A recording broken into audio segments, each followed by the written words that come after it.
নমস্কাৰ, মই সাংবাদিক দীপপ্ৰতিম বৰা। আপোনালোকক এটা ভাল খবৰ দিবলৈ বিচাৰিছোঁ যে কদম ৰাজহ চক্ৰৰ ভিতৰতে, লখিমপুৰ জিলাৰ কদম ৰাজহ চক্ৰৰ ভিতৰতে অন্যতম আগশাৰীৰ চৰকাৰী শৈক্ষিক প্ৰতিষ্ঠান, শৈক্ষিক অনুষ্ঠান কাটৰি চাপৰি উচ্চ মাধ্যমিক বিদ্যালয় বা কাটৰি চাপৰি হাইস্কুলৰ প্ৰাক্তন শিক্ষাৰ্থী সমাৰোহ 3 দিনীয়া কাৰ্যসূচীৰে অনুষ্ঠিত হ'ব 24, 25 আৰু 26 জানুৱাৰী। পালেহিয়ে আৰু 5 দিন 6 দিনমান আছে। যে আপোনালোকক জনাবলৈ বিচাৰিছোঁ যে মই কণানদী তিনিআলিত উপস্থিত আছোঁ। এখন বেনাৰ আপোনালোকে দেখিছে।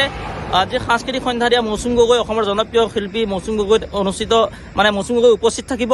আৰু শোভাযাত্ৰা, আজি 12ৰহণীয়া শোভাযাত্ৰা, তাত দিগাংগনা বৰা অন্তিম দিনাই আছে, সেয়াও দিগাংগনা বৰা উপস্থিত থাকিব।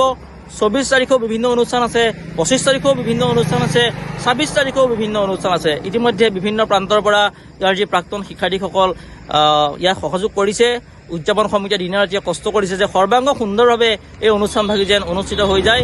ইয়াৰ যি সবিশেষ অনুষ্ঠান অনুষ্ঠিত হ'ব তাৰ বিষয়ে মই আপোনালোকক জনাবলৈ চেষ্টা কৰিম। কাটৰি চাপৰি উচ্চ মাধ্যমিক বিদ্যালয় অৰ্থাৎ কাটৰি চাপৰি হাইস্কুলৰ প্ৰাক্তন শিক্ষাৰ্থী সমাৰোহ ইয়াত দেখিছে 24, 25 আৰু 26 জানুৱাৰী, অৰ্থাৎ কেইদিনমানহে আছে। আজি 18 তাৰিখ হ'ল, 18 জানুৱাৰী, আৰু 24, 25 আৰু 26 জানুৱাৰীত এই কাৰ্যসূচী অনুষ্ঠিত হ'ব। এক বৰ্ণাঢ্য কাৰ্যসূচী বিশালভাৱে অনুষ্ঠিত কৰিছে ইয়াৰ যি উদযাপন সমিতি। শোভাযাত্ৰাৰ আকৰ্ষণ দিগাংগনা বৰা আৰু সাংস্কৃতিক সন্ধ্যা, অন্তিম দিনা সাংস্কৃতিক সন্ধ্যা নিশালৈ মৌচুম গগৈ ইয়াত উপস্থিত থাকিব। তাৰ বাহিৰেও কি কি কাৰ্যসূচী আছে আপোনালোকক মই জনাবলৈ বিচাৰিম। মই গুহাৰীখন উলিয়াই লওঁ, গুহাৰীখনৰ পৰা আপোনালোকক সবিশেষ জনাবলৈ আপোনাক আমি চেষ্টা কৰিম। প্ৰাক্তন শিক্ষাৰ্থী সমাৰোহৰ প্ৰথম দিনা বিভিন্ন অনুষ্ঠান অনুষ্ঠিত হোৱাৰ লগতে বিশেষকৈ আকৰ্ষণীয় অনুষ্ঠান কি আছে মই সেয়া জনাবলৈ বিচাৰিছোঁ। 24 জানুৱাৰী তাৰিখে প্ৰাক্তন শিক্ষাৰ্থী সমাৰোহত কাটৰি চাপৰি উচ্চ মাধ্যমিক বিদ্যালয়ৰ প্ৰাক্তন ছাত্ৰ ছাত্ৰীৰ অন্তৰংগ আলাপ অনুষ্ঠান আছে। দিনৰ 12 বজাৰ পৰা, পুৱাৰ পৰাতো বিভিন্ন অনুষ্ঠান আছেই, বিশেষকৈ অন্তৰংগ আলাপ অনুষ্ঠান আছে। আৰু সন্ধ্যা 6:30 বজাত যি প্ৰাক্তন ছাত্ৰ ছাত্ৰীসকলৰ দ্বাৰা বৰ্ণাঢ্য সাংস্কৃতিক সন্ধ্যা আছে, তাৰ পুৱাৰ ভাগত বিভিন্ন অনুষ্ঠান অনুষ্ঠিত হ'ব। মই মূল কাৰ্যসূচীকেইটা মাত্ৰ কৈ দিবলৈ বিচাৰিছোঁ।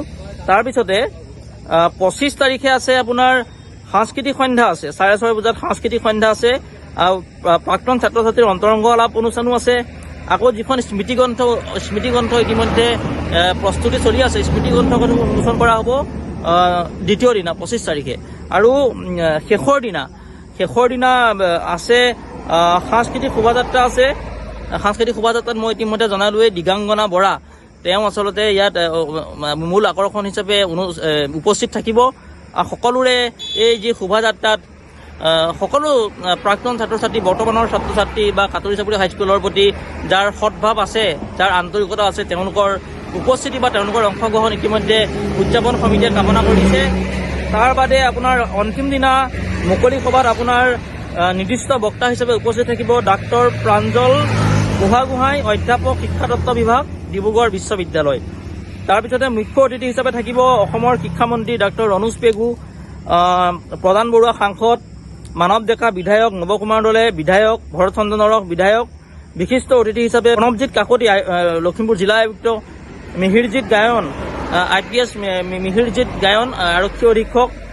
তাৰপিছতে আপোনাৰ উপস্থিত থাকিব হেমচন্দ্ৰ শইকীয়া, বিদ্যালয় পৰিদৰ্শক, পৰমানন্দ চাইঙীয়া, মিচিং স্বায়ত্তশাসিত পৰিষদৰ, গোবিন্দ চন্দ্ৰ বৰা, অৱসৰপ্ৰাপ্ত অধ্যক্ষ, জিলা শিক্ষা প্ৰশিক্ষণ কেন্দ্ৰ লখিমপুৰ, ডক্টৰ ৰূপেশ্বৰ চেতিয়াত উপস্থিত থাকিব অধ্যক্ষ সোৱণশিৰি কলেজৰ, কদম ৰাজহ চক্ৰ বিষয়া সুজিত পাদুল উপস্থিত থাকিব, বগীনদী থানাৰ আৰক্ষী বিষয়া দান্তেজিৎ দেউৰী উপস্থিত থাকিব, RK ছিনিয়ৰ ছেকেণ্ডেৰী স্কুলৰ অধ্যক্ষা ক্ষীৰোদা দত্ত উপস্থিত থাকিব, ৰূপহী উচ্চ মাধ্যমিক বিদ্যালয়ৰ প্ৰধান শিক্ষক ৰঞ্জিত দাস উপস্থিত থাকিব।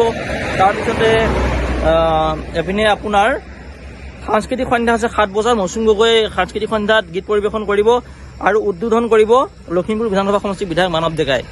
আপোনাক সম্পূৰ্ণ কথাখিনি ক'লোঁ। সেয়েহে আপোনালোকে এই যি কাৰ্যসূচী, এই কাৰ্যসূচীত সকলোৰে উপস্থিতি কামনা কৰিছে উদযাপন সমিতিয়ে। ইতিমধ্যে প্ৰস্তুতি সম্পূৰ্ণ চলিছে। যি বৃহৎ মণ্ডপ ইতিমধ্যে নিৰ্মাণৰ প্ৰস্তুতি চলিছে, লাইট খুঁটাৰ স্থাপন ইতিমধ্যে হৈছে। আৰু ইয়াৰ যিসকল প্ৰাক্তন ছাত্ৰ আছে, যি উদযাপন সমিতি আছে, সকলোৱে দিনে ৰাতিয়ে কাম কৰিছে। আপোনালোকেও এই কাৰ্যসূচীত অংশগ্ৰহণ কৰি কাটৰি চাপৰি উচ্চ মাধ্যমিক বিদ্যালয়ৰ যি প্ৰাক্তন শিক্ষাৰ্থী সমাৰোহ ভাগি আপোনালোকে উপস্থিত থাকি সাফল্যমণ্ডিত কৰিব বুলি আশা প্ৰকাশ কৰিছোঁ। আৰু সকলোৱে নিমন্ত্ৰণো জনাইছে, ময়ো সকলোকে নিমন্ত্ৰণ জনাইছোঁ। মাত্ৰ কাটৰি চাপৰি উচ্চ মাধ্যমিক বিদ্যালয়ৰ ছাত্ৰ ছাত্ৰীসকল বুলিয়েই নহয়, প্ৰাক্তন ছাত্ৰ ছাত্ৰীসকল বুলিয়েই নহয়, যিকোনো যাৰ আচলতে আন্তৰিকতা আছে সকলোৱে তাত সহযোগ কৰিব পাৰিব। আৰু ইতিমধ্যে এই কাটৰি চাপৰি উচ্চ মাধ্যমিক বিদ্যালয়ৰ যি প্ৰাক্তন শিক্ষাৰ্থী সমাৰোহলৈ বুলি অসমৰ বিভিন্ন প্ৰান্তত বা বহিৰাজ্যৰ বিভিন্ন প্ৰান্তত যিসকল প্ৰাক্তন শিক্ষাৰ্থীয়ে বিভিন্ন কৰ্মত জড়িত হৈ আছে তেওঁলোকে আহিব বুলি আমি জানিব পাৰিছোঁ। এই কাৰ্যসূচী সফল হওক এয়াই কামনা কৰিছোঁ।